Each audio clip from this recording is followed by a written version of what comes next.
Hello, good afternoon all of you. तो आज हम टॉपिक ले रहे हैं एडी करंट डायनेमोमीटर। राइट, तो आज हम बात करने वाले हैं एडी करंट के बारे में।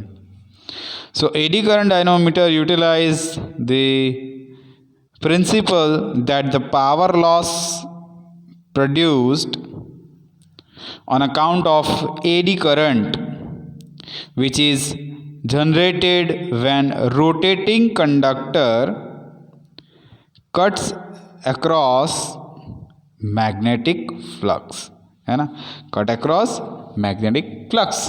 राइट, सो बताया है कि जो एडी करंट रहता है ना, the account of which generate, वो क्या जनरेट कर रहा है, when the rotating conductor cuts across magnetic flux. So this AD current gets dissipated, right?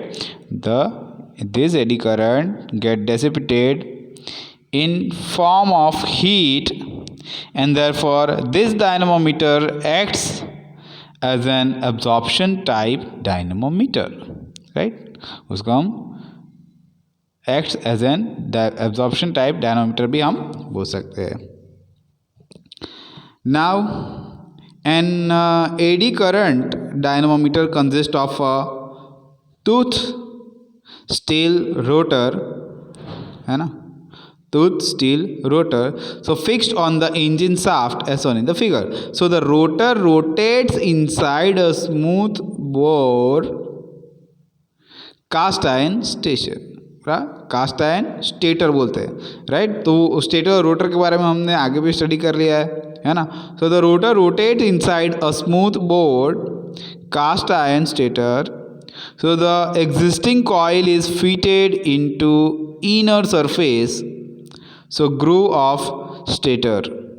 Right, now the existing coil is generated, और we can say energized by direct current supply from external source, है ना. जो भी current supply हो रहा है वो मतलब from the external source, है ना, we can say that. So the stator is mounted on anti-friction bearings and has a brake arm and a balance system attached to it, है ना. जो भी कुछ बैलेंस सिस्टम है मतलब अटैच हो जाएगा. Right, so now this is allow the stator. Stator यानी क्या होगा, वो केजिंग होगा ना, राइट, टू रोटेट फ्रीली. तो यहाँ पे ये पूरा फिगर दिखाया गया है हमें. राइट, तो इसमें क्या करना है, ये पूरा दिखाया गया है हमें. राइट, तो ये मतलब हमारा जो कास्ट आयरन स्टेशन और वी कैन से केजिंग कहते हैं ना, बाहर का जो एरिया दिया गया, और अंदर जी ये जो बताया गया है वो क्या, हमारा एग्जिस्टिंग कॉइल है, और ये हमारा जो करंट पास हो रहा है ना, एडी करंट जो एरोस बताया वो मतलब एडी करंट पाथ है. ये तो साफ्ट है, ये तो हमें पता ही है ना, रोटेटिंग साफ्ट. लेकिन ये यहाँ पे जो एंटी फ्रिक्शन बैरिंग लगा ना उसके ऊपर साफ्ट माउंट रहा है. राइट, और यहाँ पे मतलब ये कूलिंग वाटर आउट और यहाँ पे कूलिंग वाटर इन दोनों बताया गया है. राइट, सो हाँ, तो मतलब this is allow the stator casing the rotate freely. Right, now when dynamometer is operating, the rotor rotates, which causes change in flux at all. Right, and there is no method of recording the reading, है ना, कोई method नहीं है इसमें. so these gauge are employed for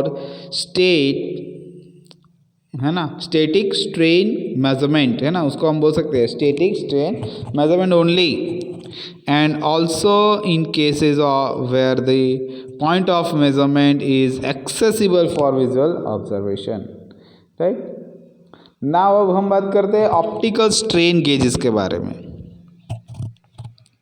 तो optical strain gauges में बताया है कि optical strain gauges are very similar to mechanical strain gauges.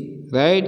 So except that the magnet, right, तो मैग्निफिकेशन इज अचीव्ड, जब भी मतलब मैग्निफिकेशन अचीव होगा ना, so is achieved with multiple reflectors using mirrors और we can say prism, right?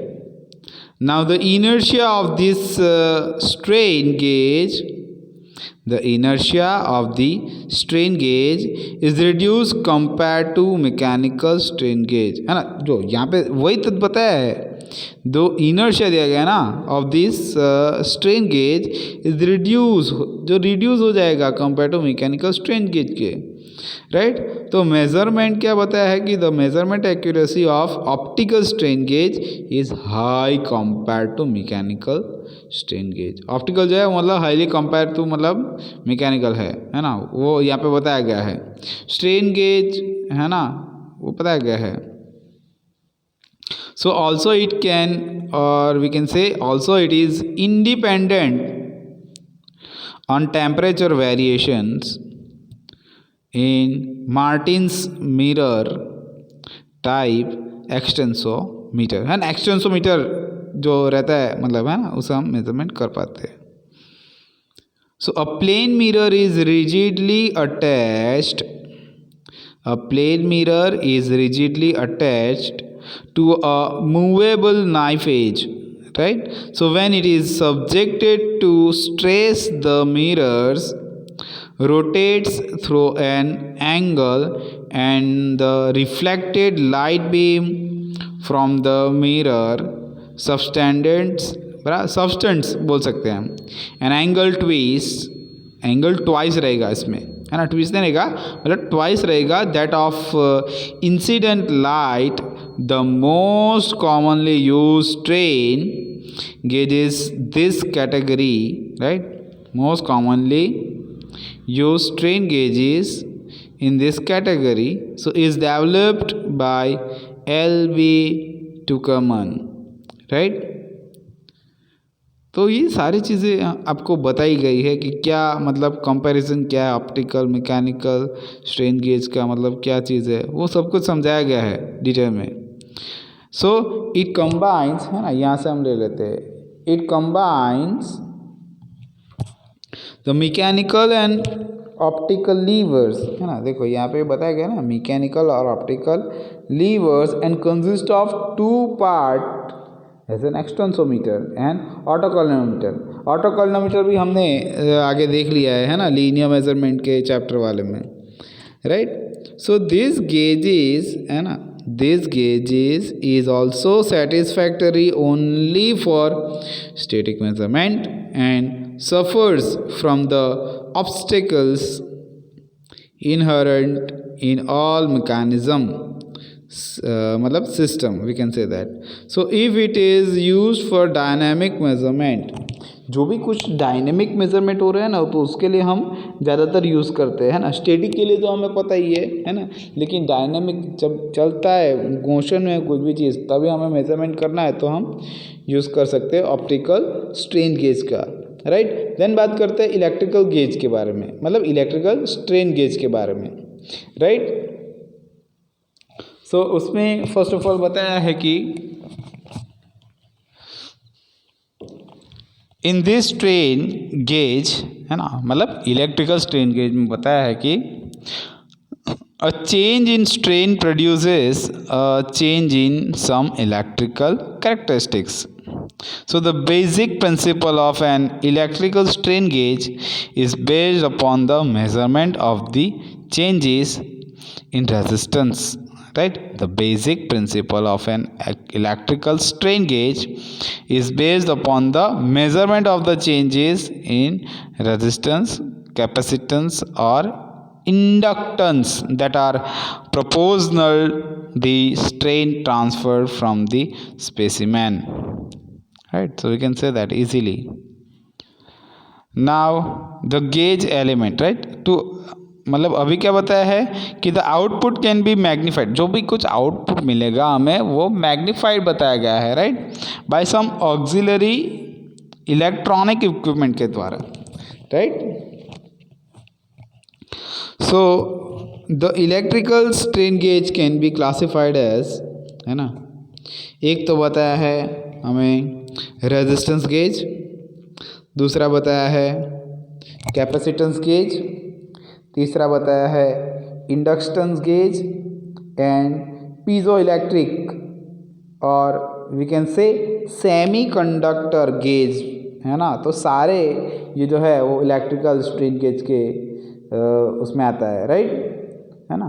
So classifications का पूरा दिया गया है ना, कौन से आते हैं, एक है रेजिस्टेंस गेज, दूसरा है कैपेसिटेंस गेज, देन तीसरा है इंडक्टेंस गेज एंड फोर्थ है हमारे पास पीजोइलेक्ट्रिक और we can say semiconductor gauge, right. So out of this resistance strain gauge most commonly use, जो स्ट्रेन गेज है ना वो कॉमनली यूज होता है ज़्यादातर।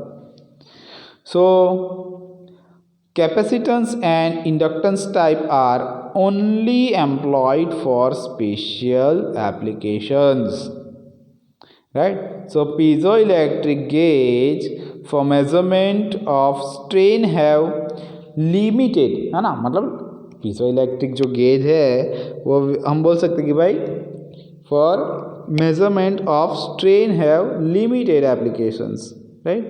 So however nowadays semiconductor type strain gauge has got increasing attention, right.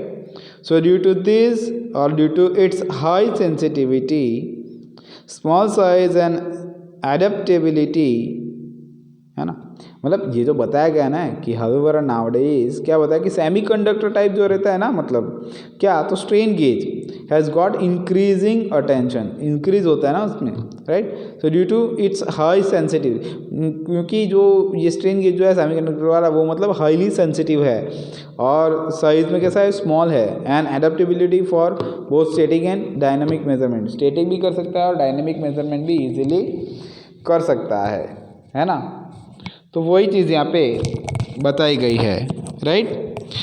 So the basic concept of resistance strain gauge is that the resistance of a copper और iron wire, है ना, the basic concept of resistance strain gauge is that the resistance of a copper और iron wire, है ना, जो भी दिया गया है। So when subjected to tension, है ना, मतलब यहाँ पे सब्जेक्टेड टू टेंशन दिया गया ना, क्लियर, समझ में आ रहा है, right. A basic concept of resistance strain gauge is that the resistance of a copper और iron wire changes when the मतलब सब्जेक्टेड टू टेंशन होगा तब, right.